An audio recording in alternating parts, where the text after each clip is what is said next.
After several months, MrBeast finally responds to the allegations. So strap in, because this MrBeast saga just keeps giving us new chapters.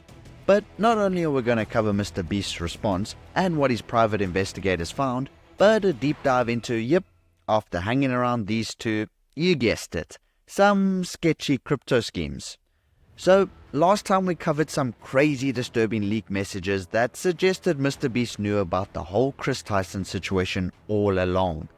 This was all up in speculation for 3 months as MrBeast kept quiet as a mouse at a cat convention. But, at long last, MrBeast has responded to his original tweet giving us new insights. Which sounds like it should be a good thing, right? Well, we'll dig into that, but it only seems to get worse when we start to uncover MrBeast faking some of his charitable projects and, surprise surprise, having a shady crypto past. And trust me, this isn't just your regular forgot my password crypto mishap. We're talking a whole mess of suspicious transactions, hidden wallets, and pump and dump allegations. Apparently, MrBeast's crypto dealings allegedly include over 50 different wallets. Yes, 50. Now, call me old-fashioned, but who needs that many wallets?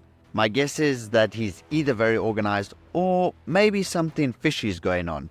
Anyway, these wallets are supposedly linked to transactions that netted MrBeast millions of dollars, mostly off $100,000 investments in random tokens. This info comes from a report by Arkham Intelligence, which is, no, not a Batman fan club, but rather a team of online crypto detectives who seem to have a little too much time on their hands. So let's get into the nitty-gritty of this crypto web.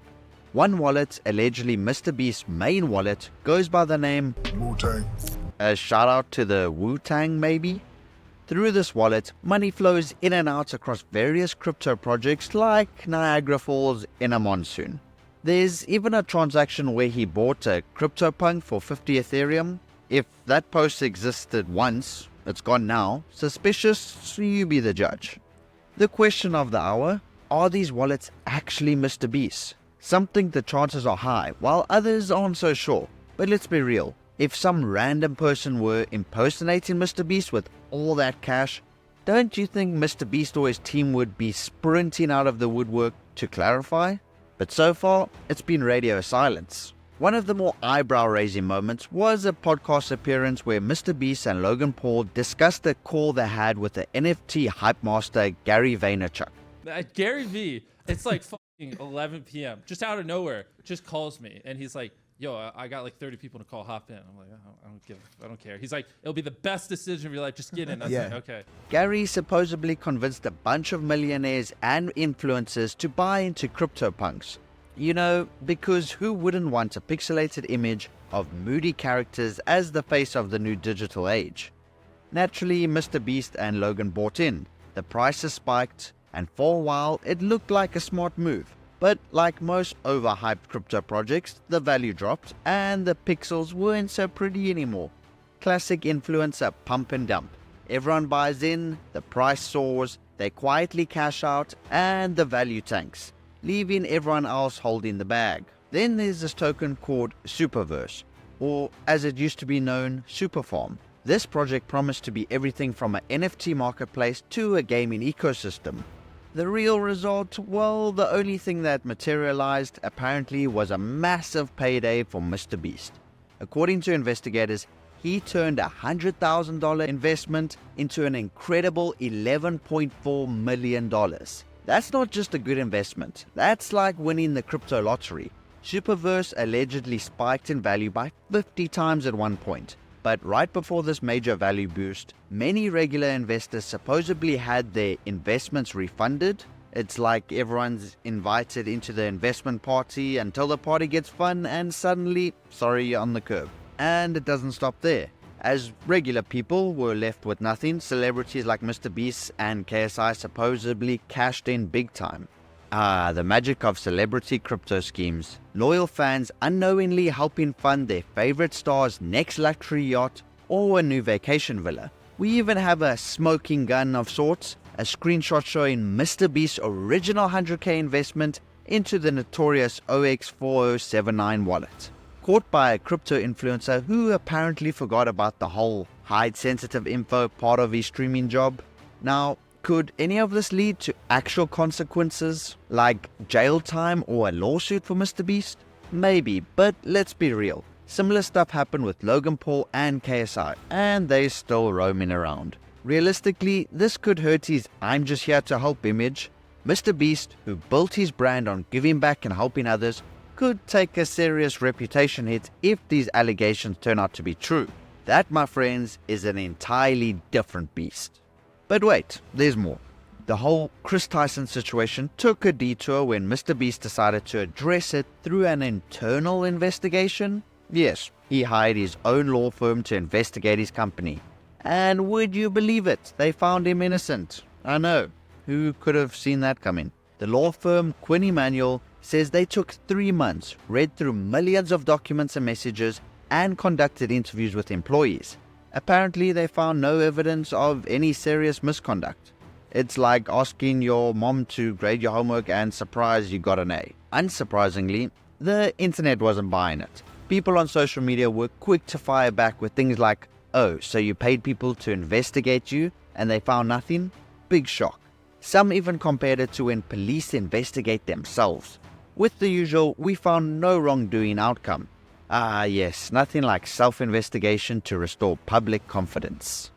MrBeast's report didn't exactly help either. While they flatly denied the biggest allegations, calling them soundly rejected and without basis, they still admitted there were a few isolated incidents of workplace harassment and misconduct.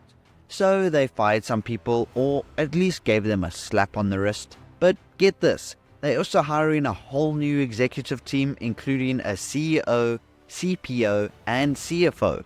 Now, I'm no expert, but you don't usually bring in a whole new leadership crew for a couple of isolated incidents. That sounds more like a "we're scrubbing this place clean" situation. This part also touches on the Ava Kris Tyson controversy, where leaked messages allegedly showed minors potentially being exposed to inappropriate content. Fans were upset, and while the moral outrage was real, the legal case was murky. These messages weren't exactly obtained in a court-friendly way, so it was always going to be a shaky case at best. To make things even juicier, Dogpack, the former employee who started a lot of these allegations, was hit with a cease and desist by the law firm. Apparently, they didn't want him airing any more of his complaints while they were in the middle of clearing their name. Current employees were also told to stay quiet, supposedly to prevent any tainted perspectives among witnesses. And alright, that makes some sense if you're going to try avoid a gossip-fueled investigation, but it also has damage control written all over it. Silence everyone, let the dust settle, and hope no one remembers by the time it's all done. Of course, this all just looks like a very convenient PR move disguised as a policy. It's like they're saying, "We're just trying to keep things fair, but also, let's not make this messier than it already is." Whether it's intentional or not, the end result is still the same. We've got a squeaky clean report from an investigation they funded themselves. And let's face it, most people aren't buying this report as gospel truth. It's hard to ignore the bias that comes with a company-funded "see, we did nothing wrong" message. Comedian George Carlin said it best. You don't need a formal conspiracy when interests converge. The company obviously wants a good outcome here, and I'm not betting they'd be thrilled if the law firm turned around and said, "Yep, it's all true, they did it." So essentially, here's where things stand. MrBeast's company cleared itself, fired a few people, and promised better policies and a more mature work environment going forward. They've got a new hotline for anonymous reporting, a shiny new employee handbook, and some adult supervision in the form of a new executive team. But that's not likely to erase the lingering question about what's really going on behind the scenes. And then of course there's the registered offender controversy, where an individual with a problematic history allegedly appeared in a MrBeast video aimed at kids. Combine that with stories from employees who've complained about the company's work culture, and the cracks in MrBeast's image as YouTube's nice guy start to show. And if you thought we were done, there's also the eye surgery scandal. Remember that video where MrBeast supposedly paid for eye surgeries? Well, the surgeon came forward claiming that he hadn't actually been paid for months, at least not until he publicly called them out. Talk about a charity case needing its own charity just to get sorted out. At the end of the day, this saga leaves us with more questions than answers. We've got the whole crypto circus, an internal investigation that sounds like the check your own homework trick, and enough PR spin to make anyone dizzy. Whether these claims are true or not, one thing's clear: MrBeast's story has gotten a whole lot messier.